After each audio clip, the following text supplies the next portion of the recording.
Real news Bihar Jharkhand में आप सभी का स्वागत है। मैं हूं चंदन जायसवाल। खबरों की शुरुआत करने से पहले नजर डालते हैं आज की सुर्खियों पर। सहरसा जिले के टॉप 10 अपराधियों की सूची में शामिल अपराधी हुआ गिरफ्तार। भारी मात्रा में गांजा और स्मैक हुआ बरामद। पेंशन के पैसों के लिए हत्यारा बना बेटा, 2 मंजिला छत से धक्का देकर पिता को मार डाला। कटिहार में मनाई गई मुख्यमंत्री नीतीश कुमार की जन्मदिन। सांसद दुलाल चंद गोस्वामी ने केक काट कर दी बधाई। ढाका थाना अध्यक्ष पुलिस ने सेमरा गांव से भारी मात्रा में शराब को किया बरामद। 5 शराब कारोबारियों को किया है गिरफ्तार। महीनों से डाकघर बंद होने से ग्रामीणों में आक्रोश। घोड़ासाहन भेलवा बाजार डाकघर का है मामला। पश्चिमी चंपारण जिले के मैनाटांड बंगा बाजार में शॉर्ट सर्किट से कपड़ा दुकान में लगी आग लगने से 10 लाख रुपए की कपड़ा जलकर हुई राख। मुंगेर विश्वविद्यालय द्वारा 3 मार्च को आयोजित पार्ट 3 के परीक्षा का एडमिट कार्ड अपलोड नहीं होने से नाराज छात्रों ने विश्वविद्यालय परिसर में किया हंगामा। नवगछिया में जगतपुर गांव के युवक की गोली मारकर अपराधियों ने की हत्या। घायल अवस्था में पुलिस ने युवक को पहुंचाया अस्पताल। सिवान में धरती से 30 फीट नीचे मिला 400 वर्ष पुराना शिवलिंग। पूजा पाठ कर राम जान के मंदिर में की गई स्थापना। भूमि विवाद में चाचा ने भतीजे से किया जमकर मारपीट। गंभीर रूप से घायल भतीजे को सिवान के सदर अस्पताल में कराया गया भर्ती। यूक्रेन में फंसा युवक आज पहुंचा अपने घर। सिवान जिले के बरहड़िया प्रखंड के हरपुर गांव का रहने वाला है युवक। ऑपरेशन गंगा के तहत यूक्रेन में फंसे छात्रों को एयरलिफ्ट कर देश लाने का सिलसिला जारी। केंद्र सरकार और बिहार सरकार के इस पहल को लोगों ने की सराहना। विश्व युद्ध को रोकने के लिए प्रधानमंत्री नरेंद्र मोदी से स्कूली बच्चे लगा रहे हैं गुहार। जुलूस निकालकर विश्व युद्ध को रोकने के लिए प्रधानमंत्री को दिया संदेश। सहरसा जिले के सदर थाना पुलिस ने थाना क्षेत्र के हकपाड़ा वार्ड नंबर 14 से शराब लदा एक कार को किया जब्त। 2 शराब तस्करों को किया गिरफ्तार। यूक्रेन में फंसे भारतीय छात्र छात्रा कैसे रह रहे हैं बंकर में। शिवहर जिले के शिवांगी रंजना बताई आंखों देखा हाल। नरकटियागंज के बेलवा गांव में दिखा बाघ। रेस्क्यू अभियान में जुटी वन विभाग की टीम। पटना के गांधी मैदान में हजारों की संख्या में जुटे पासी समाज के लोग। कहा ताड़ी से प्रतिबंध हटाओ। बिहार में एमएलसी चुनाव की तारीखों का हुआ ऐलान। चुनाव आयोग ने जारी किया नोटिफिकेशन। बिहार में 24 सीटों पर होगी बिहार विधानसभा परिषद का चुनाव। 4 अप्रैल को मतदान और 7 अप्रैल को होगी काउंटिंग। मुजफ्फरपुर पीएनबी से 5 करोड़ के साइबर फ्रॉड की जांच में जुटी ईडी। पुलिस ने मांगी पूरी जानकारी। मोतिहारी जिले में लगा आचार संहिता लागू। पूर्वी चंपारण जिले में 27 मतदान केंद्रों पर होगी बिहार विधान परिषद का चुनाव। सुगौली प्रखंड के लमौनिया गांव में महाशिवरात्रि के अवसर पर शिव मंदिर में शिव विवाह का किया गया आयोजन। हजारों की संख्या में श्रद्धालु रहे मौजूद। जाली नोट के साथ सीतामढ़ी जिले का युवक हुआ गिरफ्तार। भारत नेपाल सीमा रक्सौल बॉर्डर से एसएसपी ने किया है गिरफ्तार। वैसे तो पूरे देश में महाशिवरात्रि के मौके पर शिव बारात निकालने की परंपरा को निभाया जाता है, मगर कटिहार में कोढ़ा थाना के लिए महाशिवरात्रि के मौके पर शिव बारात से जुड़े आयोजन कुछ अलग ही है।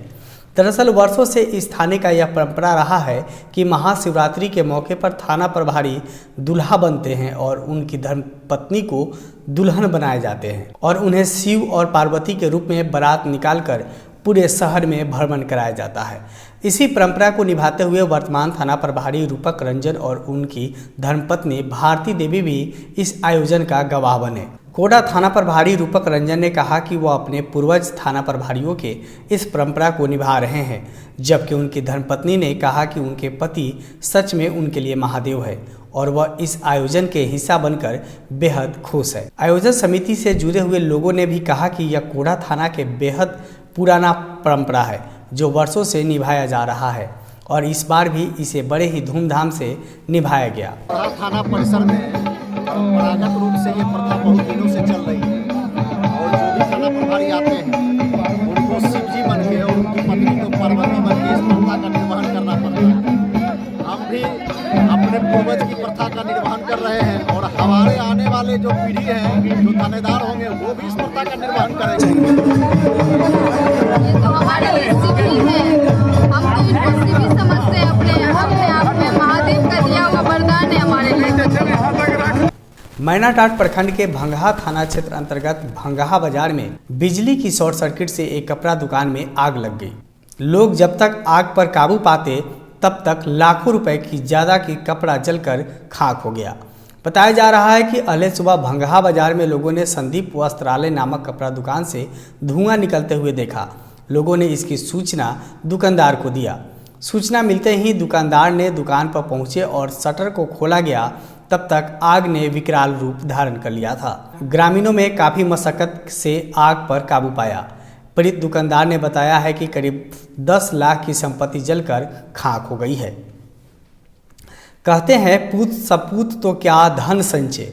पेंशन की राशि के लिए पिता की हत्या करने वाले ऐसे ही एक कलयुगी पुत्र की कहानी सामने आई है, जहां चंद रुपए के लिए पुत्र ने पिता की जान ले ली, वो भी दिल को दहला देने वाली अंदाज में, जिसने उसे पाल पोस कर बड़ा किया और अपने पैरों पर खड़ा किया।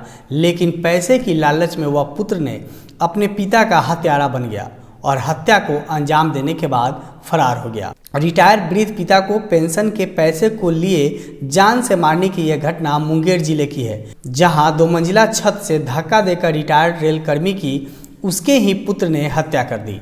मुंगेर के ईस्ट कॉलोनी थाना क्षेत्र के नया गांव में बुधवार की सुबह ये घटना हुई, जहां रिटायर्ड रेलकर्मी रामस्वरूप यादव रिटायरमेंट के बाद अपने बड़े बेटे महादेव यादव के साथ रहते थे और राम दूसरी मंजिल पर बने घर में रहते थे, जबकि रेलकर्मी की पत्नी और नाती ग्राउंड फ्लोर पर अपने छोटे बेटे राधे श्याम के साथ रहती थी। वही रेलकर्मी का तीसरा बेटा बाहर काम करता था। राधे श्याम यादव, रामरूप यादव का छोटा बेटा राधे श्याम सुबह से 7:30 बजे से झगड़ा कर रहा था पिता के साथ। पिताजी बोला पेंशन को लेकर झगड़ा कर रहा था। पिताजी बोले कि ठीक है, इस पर निर्णय किया जाएगा, पंचायती बैठेगा। वो बोला कि नहीं दीजिएगा तो हम मारेंगे। राधे श्याम यादव, फूलमती देवी, विक्की कुमार बाथरूम में पिताजी के साथ झगड़ा, रामरूप यादव के साथ झगड़ा कर रहे थे। फूलमती देवी कौन है? रामरूप यादव की पत्नी है। और विक्की नाती है। अच्छा। राधे श्याम यादव रामरूप यादव का छोटा पुत्र है। राधे श्याम यादव पिताजी को 2-4 थप्पड़ या बाथरूम में भी मारा। घोड़ासान प्रखंड के भेलवा बाजार स्थित उप डाकघर करीब 1 माह से बंद होने और किसी भी प्रकार की जमा निकासी नहीं होने से ग्रामीणों में आक्रोश व्यक्त है। मंगलवार को दोपहर करीब 1:30 बजे तक डाकघर बंद पाए जाने पर कार्य करने आए ग्रामीणों ने आक्रोशित होकर जमकर प्रदर्शन किया और नारेबाजी की। बघई भेलवा पंचायत के पैक्स अध्यक्ष उमाशंकर यादव, शिक्षक तारचंद बैठा समेत वहां उपस्थित ग्रामीणों ने बताया कि बीते 4 फरवरी से उक्त डाकघर बंद है और किसी भी प्रकार की कार्य नहीं होता है। वहीं कार्यालय खुलने का इंतजार कर रहे डाककर्मी ने बताया कि कार्यालय प्रतिदिन दोपहर के बाद पोस्ट मास्टर के आने के बाद खुलता है, लेकिन डाक संबंधी कार्य छोड़ किसी भी प्रकार की कार्य नहीं होता है, जिससे आरडी व सुकन्या योजना में जमा करने वाले लोगों को परेशानी हो रही है। वहीं कई महिलाओं ने बताया कि जरूरी कार्य से रुपए की निकासी करनी है, लेकिन करीब 1 माह से उक्त डाकघर का चक्का लगाने के बाद भी रुपए की निकासी नहीं हो पा रही है। कौन सी नाम बा अपने? हसीना खातून। मने यहाँ पैसा नहीं मिली पोस्ट ऑफिस में? ना। कितना नहीं से दौड़ी तरी अपने? तैयो तो 1 महीना से दौड़ते बारी। घर कहाँ भेल अपने का? यही नहीं नु है। तो खुला रहले कि बंद रहले बैंक? बंद रहा नहीं। 10 दिन से 10 दिन बंदे रही था। खबर सहरसा से है, जहां सदर थाना की पुलिस ने बीती रात गांजा और एस्मै के साथ सहरसा सुपौल मुख्य मार्ग से एक अपराधी को गिरफ्तार किया है। उसके पास से पुलिस ने लोडेड देसी पिस्टल और 5 कारतूस को भी बरामद किया है। गिरफ्तार अपराधी सिद्धार्थ और पीयूष हंटर है, जो जिले के टॉप 10 अपराधियों में शामिल था। गिरफ्तार पीयूष सदर थाना क्षेत्र के गंगाजल वार्ड नंबर 16 का निवासी है।